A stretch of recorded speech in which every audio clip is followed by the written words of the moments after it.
ईश्वर ने प्रकृति के माध्यम से हमारी आवश्यकता की प्रत्येक वस्तु हमें प्रदान करी है। हवा, पानी, अनाज, सब्जियां, फल, जड़ी बूटियां, सब कुछ। इसी से साबित होता है कि भगवान हमें दुखी नहीं देख सकता, वह हमारा भला चाहता है। फिर भी संसार के प्रत्येक मनुष्य का समय एक सा नहीं हो सकता। कभी सुख है तो दुख भी होगा, कभी दुख है तो सुख भी आएगा।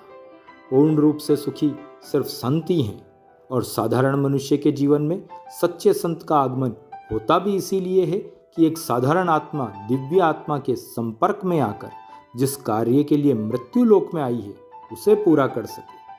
हम ईश्वर के अंश हैं, तो वापस ईश्वर से तभी मिलन होगा जब हम भी दिव्य आत्मा बन जाएं, और ये कार्य कोई दिव्य आत्मा ही कर सकती है। इसी आवश्यकता की पूर्ति के लिए ही स्वयं ईश्वर महाराज जी जैसे संतों का रूप धर के आते हैं। भौतिक आवश्यकताओं के लिए तो प्रकृति ने सब दिया ही है, ईश्वर हमारी लौकिक आवश्यकताओं का भी पूर्ण ध्यान रखता है। शास्त्रों या धर्म ग्रंथों में कामधेनु व कल्पवृक्ष का वर्णन आता है। ये भी हमें भौतिक वस्तुएं प्रदान करते हैं या चार पदार्थों में से केवल धर्म, अर्थ व काम की पूर्ति करते हैं, किंतु मुक्ति या दिव्य आत्मा का सफर पूर्ण कराते हैं महाराज जी।